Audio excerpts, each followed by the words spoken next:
আমার সৌভাগ্য হয়েছে আসলে পুরা জিনিসটা সচক্ষে দেখার, এবং আপনি যে জোটের কথা বলছিলেন আমি একটু সংশোধিত দিতে চাই, এটা কোনো জোট না, আমাদের একটা ঐক্য বা সমঝোতা, যেটা নির্বাচনী সমঝোতা, রাইট।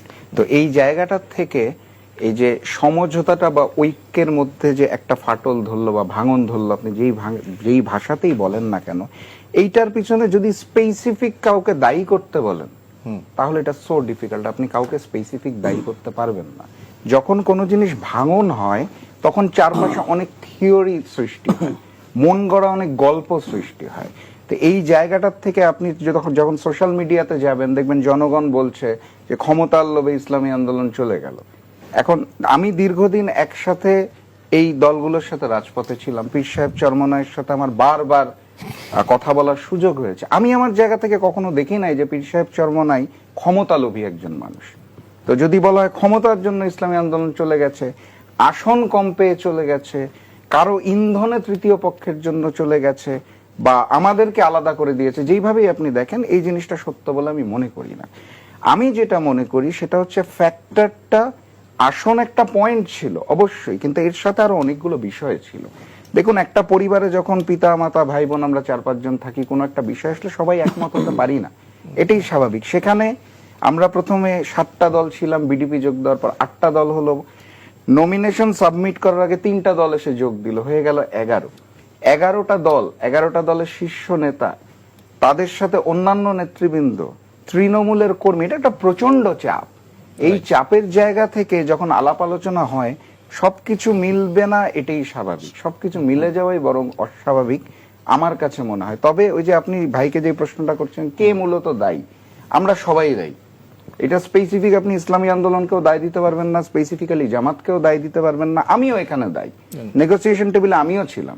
আমরা সকলে যদি আরেকটু উদার মন মানসিকতা নিয়ে বসতাম, আরেকটু ছাড়ের মন মানসিকতা নিয়ে বসতাম, পারস্পরিক সম্মানবোধ শ্রদ্ধাবোধ যদি আরেকটু সুন্দরভাবে প্রদর্শন করতে পারতাম, তাহলে জিনিসটা ঠিক হতো বলে আমাদের তারিক ভাই বলছিলেন শরিয়া আইন বাস্তবায়নের ক্ষেত্রে জামায়াতের আমিরের ওই উক্তি সম্পর্কে আপনি।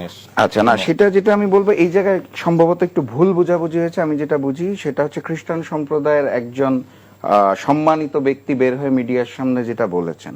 আসলে আমাদের এখানে একটা বড় সমস্যা যেটা হয়, আমরা যে কোনো নিউজের হেডলাইনটা পড়ে ভিতরের ডিটেলটা পড়ি না। মানে শরিয়া আইনে দেশ চালানো হবে না, আর প্রথাগত যেটা আছে সেভাবেই চালানো হবে, কারণ ইমিডিয়েটলি শরিয়াতে দেওয়ার কোনো সুযোগ নাই, ধাপে ধাপে স্টেপ বাই স্টেপ সেই জায়গাটাতে আসতে হবে। দুইটা স্টেটমেন্টের মধ্যে অনেক পার্থক্য আছে। কারণ আমিরে জামাতের মুখে আমি এই জাতীয় কোনো কিছু শুনি নাই। ওনার সাথে আমার যতবার কথা হয়েছে, এমনকি পীর সাহেব চরমনার সাথে যতবার কথা হয়েছে, সবসময় আমরা যেটা শুনেছি সেটা হচ্ছে এক বাক্সে ভোট পড়বে, ইসলামের জয় হবে, এবং সাথে সাথে জিনিসটা পরিবর্তন করা সম্ভব না, স্টেপ বাই স্টেপ করতে হবে। তো আমি যেটা নিজে কানে শুনেছি আমি সেই বিশ্বাসেই থাকতে চাই। কারণ আমরা যখন প্রথমে ছিলাম 7 দল, একমাত্র জাকপা ইসলামিক দল ছিল না। প্রথমে কিন্তু 7 দল মিলে শুরু করা, 6টা ইসলামিক দল এবং জাকপা। তখনই একটা যেটা নতুন স্টেটমেন্ট দেওয়া হলো সেটা হচ্ছে জনগণ যাতে বিভ্রান্ত না হয়, ইসলামিক ও দেশপ্রেমিক হই। এবং পরবর্তীতে বিডিপি আসলো, তারাও ইসলামিক দল না, হয়ে গেল 8 দল। এখন তো এই পয়েন্টটা যদি আসে তাহলে কিন্তু শুরু থেকে এই কনসেপ্টটা ক্লিয়ার করা আছে, ইসলামিক ও দেশপ্রেমিক। জি, তো ওই জায়গাটার থেকে নতুন 3টা দল নন ইসলামিক দল দেশপ্রেমিক হিসাবে যদি জয়েন করে, আমি মনে করি এই জায়গাটাতে খুব একটা সমস্যা থাকার কথা না। সো আসলে ইসলাম বিষয়টা এখন নাই, এই বিষয়টার সাথে আমি একমত না। সো ইসলামিক এবং দেশপ্রেমিক দলগুলোর মধ্যে একটা ঐক্য হয়েছে, যেটা জাতীয় নির্বাচনের পারপাস সার্ভ করবে। এবং নির্বাচনের পরবর্তী করণীয় কি, এই যে দেখুন, আমি যেটা মানে গত 2 দিন ধরে বলার চেষ্টা করছি, যে একসাথে আমরা জাতীয় নির্বাচনে নাই দেখেই যে জামাত অথবা ইসলামী আন্দোলন, আমি শীর্ষ পর্যায়ে বলবো না, কর্মী স্থানীয় বা তৃণমূলে এই যে কাদা ছুড়াছুড়ি যেটা চলছে, সোশ্যাল মিডিয়াতে ঝড় উঠছে, এই জিনিসটা আসলে গ্রহণযোগ্য নয়। আমরা তো একসাথেই রাজপথে ছিলাম, আমরা সবাই, এটা গ্রহণযোগ্য না।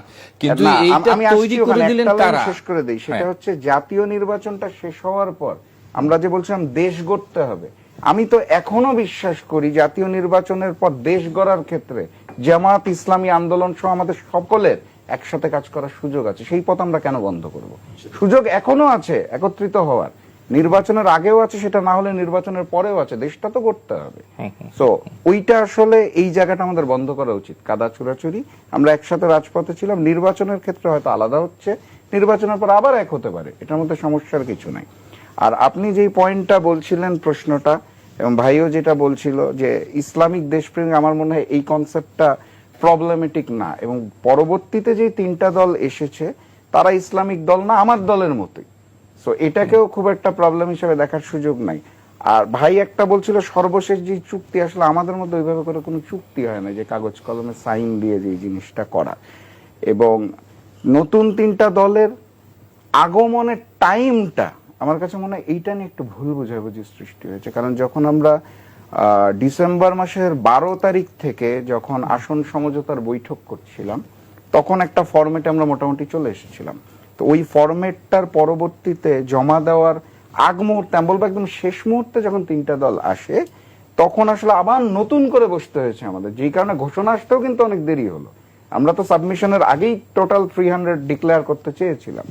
সো এই জায়গাগুলা থেকে কিছু ভুল বুঝাবুঝি সৃষ্টি হতে পারে।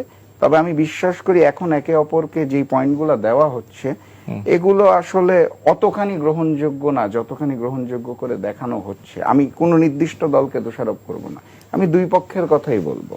তো মূল কথা হচ্ছে সামনে আমাদের সুযোগ আছে, এটাকে আমরা নষ্ট না করাটাই উত্তম।